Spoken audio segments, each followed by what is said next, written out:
Hello everyone, welcome to the YouTube channel. आज के segment में हम पढ़ रहे हैं Rajasthan tenancy act 1955। Chapter 3A start करेंगे आज, जो सेक्शन 19 से लेकर 30 तक है। और ये JDA JLO एग्ज़ाम के लिए इम्पॉर्टेंट सब्जेक्ट है। तो जो भी स्टूडेंट JDA JLO की प्रिपरेशन कर रहे हैं उनके लिए ये वीडियो बहुत ही यूज़फुल होने वाला है। अब जो चैप्टर 3A में जो भी सेक्शन आने वाली है वो बहुत लेंथी है, तो उनको मैंने एक एक स्लाइड में कवर करने की कोशिश करी है। तो पढ़ते हैं हम सेक्शन 19। सेक्शन 19 बात करता है खेतदारी राइट्स फॉर टेनेंट एंड सब टेनेंट, यानी काश्तकार और सिकमी काश्तकारों के लिए खेतदारी के अधिकार।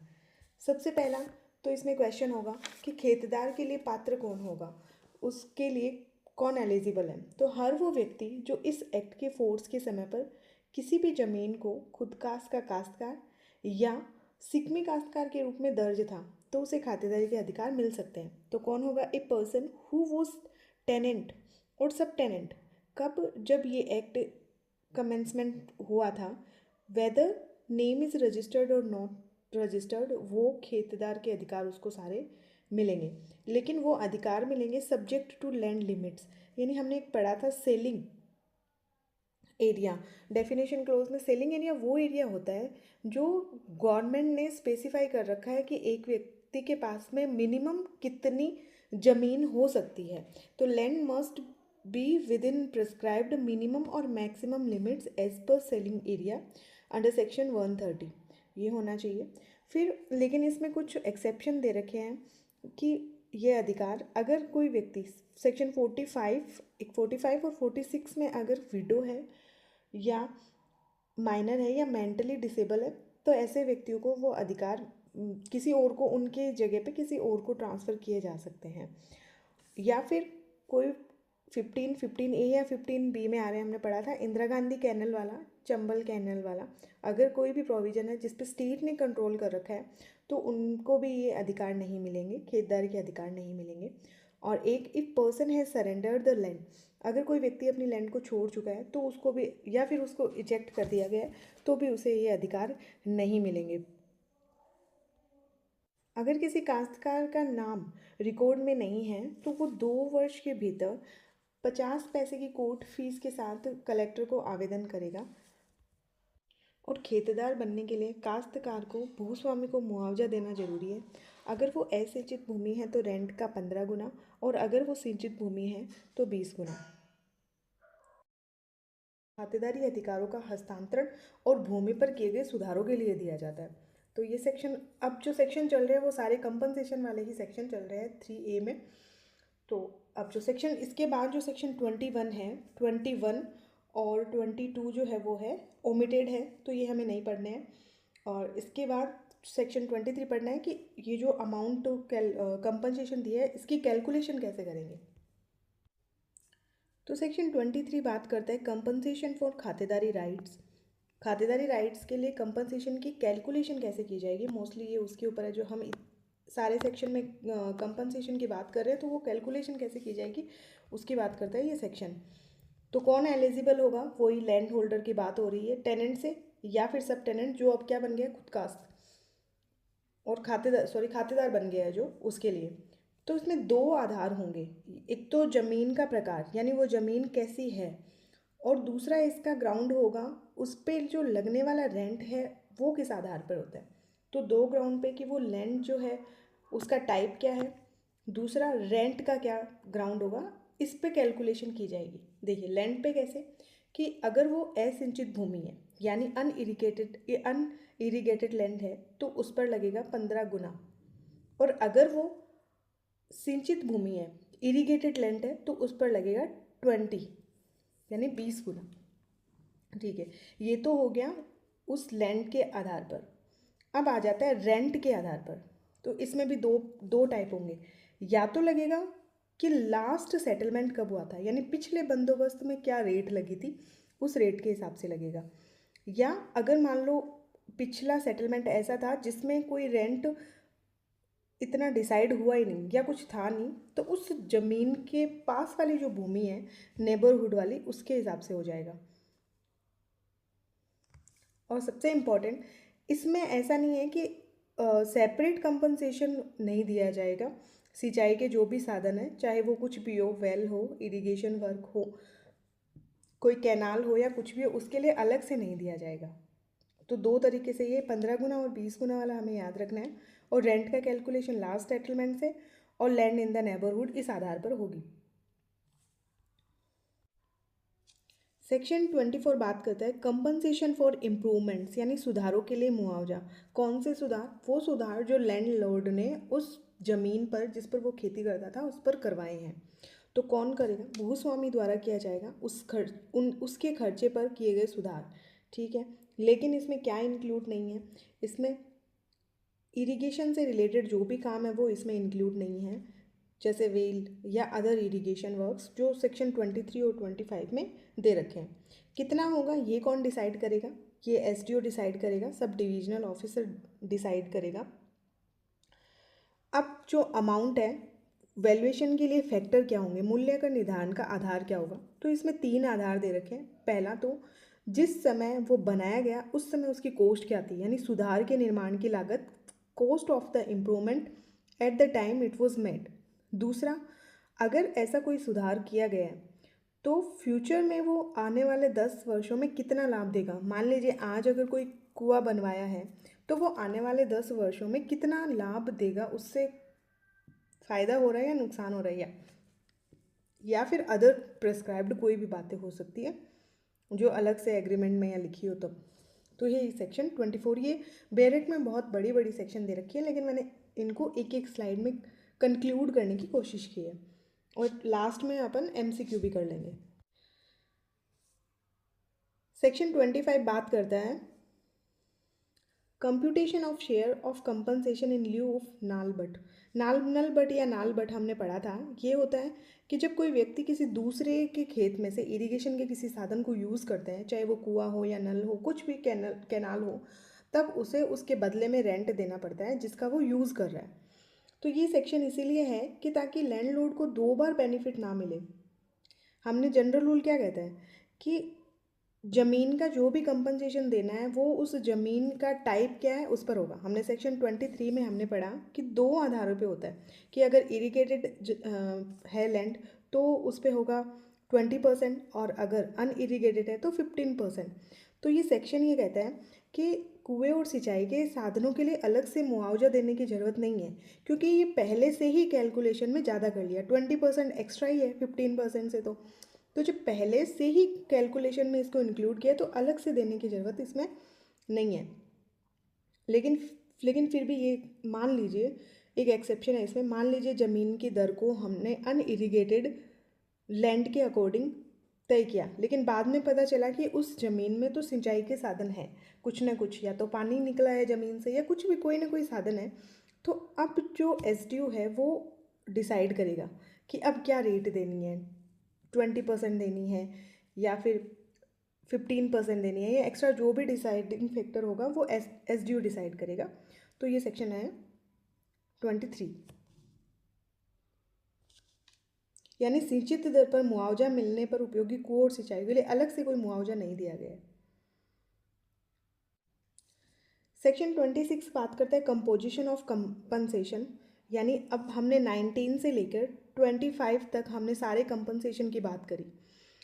अब ये सेक्शन ये कहता है कि इन सारे जो सेक्शन में कंपनसेशन दे रहा है उनका टोटल करके कितना टेनेंट को पे करना है, ये सेक्शन बात करता है। तो हमने कहाँ कहाँ पढ़ा? एक हमने पढ़ा सेक्शन 23 में पढ़ा था, 23 में ये पढ़ा था हमने 20% और 15% वाला क्राइटेरिया पढ़ा था, और 24 में पढ़ा था हमने सेटलमेंट वाला क्राइटेरिया। तो 26 का मतलब ये हो गया, ये सेक्शन 26 है। अब 26 में टोटल कंपनसेशन कितना देना है, तो 23 और 24 को टोटल करके जितना भी अमाउंट हुआ वो टेनेंट को पे करना है। बहुत सिंपल सा, यानी फाइनल जो बिल है वो होगा 23 और 24 को मिलाकर। मतलब ऐसा नहीं है कि अलग अलग पे करना है, इसका सम ही हमें पे करना है। ये सेक्शन 26 बात करता है, सिंपल सा सेक्शन है। सेक्शन 27 बात करता है मैनर, कि वो पेमेंट का जो मैनर है वो क्या। 26 में हमने पढ़ा कि टोटल कैसे करना है पे। 27 बात करता है मैनर की, कोई तरीका क्या होगा। तो दो तरीके की इसमें बात की गई है। या तो आप एक मुश्त राशि जमा करवा सकते हो या फिर उसका एनुअल इंस्टॉलमेंट करवा सकते हो, दो है। लेकिन इम्पॉर्टेंट है कि अगर आप इंस्टॉलमेंट में करवा रहे हो तो वो इंस्टॉलमेंट 10 से ज़्यादा नहीं होनी चाहिए। मैक्सिमम लिमिट कितनी है? 10 से ज़्यादा नहीं होनी चाहिए। ओके, अब मान लीजिए अगर किसी ने जमा नहीं करवाया है तो उसको एसडीओ, हम अथॉरिटी एसडीओ की बात करते हैं, एसडीओ ऐसे उसको वसूलेगा जैसे एरियर ऑफ लैंड रेवेन्यू है, जैसे कि राजस्व बकाया है वैसे ही वो करेगा। और जमा कहाँ करवाना है? हमें तहसीलदार को तहसील में जमा करवाना है, जहाँ तहसीलदार उसे कलेक्ट करेगा। एक इसमें पॉइंट और दे रखा है कि जो रिकवरी है एरियर ऑफ लैंड रेवेन्यू की तरफ वो कितने टाइम में की जाएगी। तो इसके लिए जो टाइम पीरियड दे रखा है वो 3 मंथ दे रखा है। पेमेंट से 3 मंथ में अगर नहीं आया तब वो जो एसडीओ है ऐसे वसूल करेगा जैसे वो एरियर ऑफ लैंड रेवेन्यू है। ये सेक्शन ये बात करता है। इसके बाद जो सेक्शन 28 और जो 29 सेक्शन है ये दोनों ही ओमिटेड सेक्शन है। अब हमें पढ़नी है सेक्शन 30। सेक्शन 30 बात करता है स्पेसिफिक प्रोविजन की, special provision for payment of compensation in certain specific cases. देखिए जनरल रूल ये है कि मुआवजा ज़मीन के मालिक को मिलता है, लैंडलॉर्ड को। लेकिन सेक्शन 30 कोई विशेष मामले बताती है जब सब टेनेंट को खातेदारी के अधिकार मिल जाते हैं। ये बात करते हैं जब सब टेनेंट को खातेदारी के अधिकार मिलते हैं तब मुआवजा किसे देना है। तो 2 पर्सन की इसमें बात की गई है। उस व्यक्ति को दिया जाएगा जिसका राइट ऑफ ट्रांसफ़र था।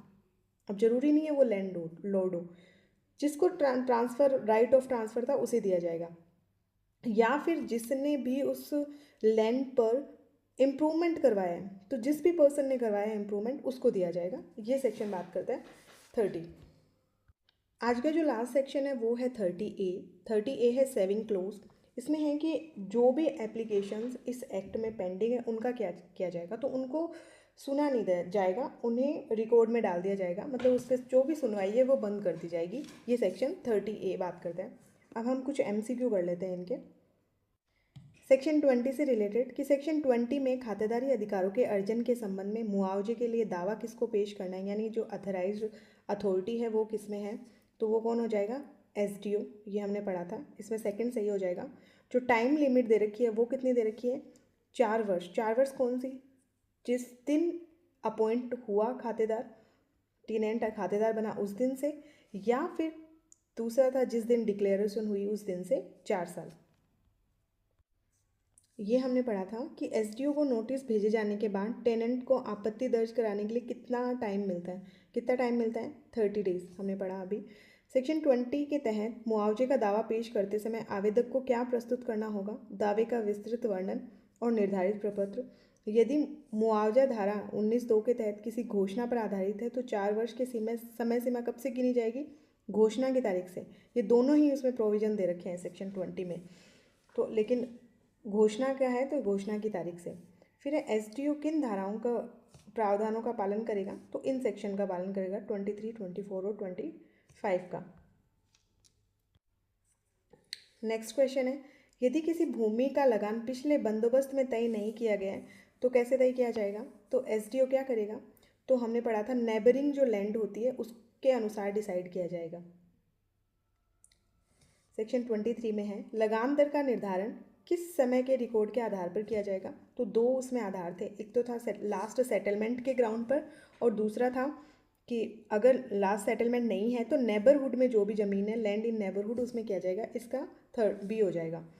सेक्शन 23 के तहत इरीगेटेड लैंड के लिए कितना है? 20% है, और अनइरीगेटेड या उसके लिए कितना है? 15%। इसमें से कौन सा कारक लगान दर निर्धारण करने में प्राथमिक भूमिका निभाता है? तो राजस्व रिकॉर्ड में स्वीकृत लगान दर की हो जाएगा इसका सी।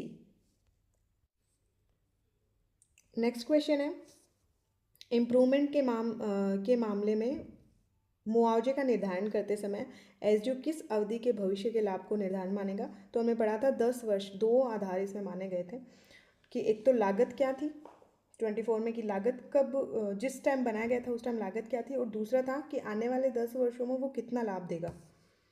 सुधार की लागत का आंकलन किस समय के आधार पर किया जाता है? तो ये इसमें आ गया जब वह सुधार किया गया था, जब दावा पेश, वर्तमान ब्याज दर और पिछले बंदोबस्त, तो जब वह सुधार किया गया था। कौन सा सुधार इम्प्रूवमेंट धारा 24 के मुआवजे के लिए योग्य माना जा सकता है? भूमि पर बना एक स्थायी गोदाम या फार्म बिल्डिंग, भूमि की बाड़बंदी जो खेती के लिए आवश्यक है, भूमि का संतुलन, ये सब भूमि के इम्प्रूवमेंट ताकि उस भूमि की वैल्यू बढ़ जाए इसलिए करवाया गया है, इसलिए इसमें आंसर हो जाएगा डी।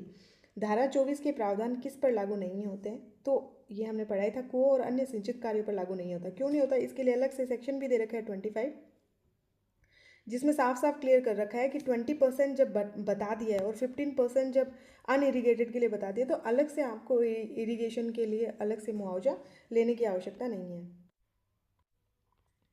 नेक्स्ट क्वेश्चन है कि मुआवजे के संयोजन में कौन सी दो धाराओं को जोड़ा गया था? तो हमने ये पढ़ा था अभी सेक्शन 23 और 24 को। 23 किससे रिलेटेड थी? जो 15% और 20% और 24 थी इम्प्रूवमेंट वाले। धारा 27 के तहत मुआवजे का भुगतान एक मुश्त या किस्तों में करने का आदेश कौन देता है? तो इसमें तहसीलदार है। इसमें हमें याद रखना है एसडीओ नहीं है, क्योंकि हर सेक्शन में एसडीओ की बात हो रही है। धारा 27(2) के अनुसार यदि मुआवजा किस्तों में दिया जाता है तो अधिकतम कितनी संख्या होगी? अच्छा, इसमें ऑप्शन नहीं है, हमने पढ़ा था इसमें होगी 10 से कम नहीं होना चाहिए, मैक्सिमम 10 है, 10 बस इतनी की जा सकती है। यदि मुआवजा किस्त दे करने के समय पर बकाया रहता है तो कितने समय में उसे भू राजस्व के बकाया की तरह वसूला जाएगा? तो हमने पढ़ा था इसमें 3 मंथ्स, 3 मंथ में वेट करेगा, उसके बाद एसडीओ उसको ऐसे वसूलेगा जैसे कि वो लैंड रेवेन्यू है। सेक्शन 27 में है कंपनसेशन पेड इंस्टॉलमेंट में कितने महीने में? इसमें सिर्फ 10 उसकी बात हो रही है कि 10 किस्तों से ज़्यादा नहीं होगा। टाइम इसमें लिमिट की बात नहीं हो रही है, 2 महीना 1 महीना, बस 3 महीना इसमें दे रखा था, वो था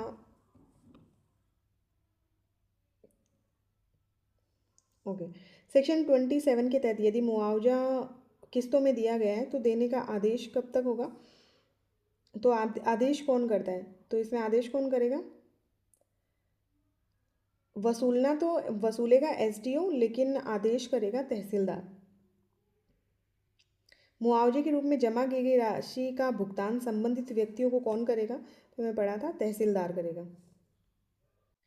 तो आज के लिए इतना ही, मिलते हैं नेक्स्ट सेशन में सेक्शन प्लस एमसीक्यू के साथ में।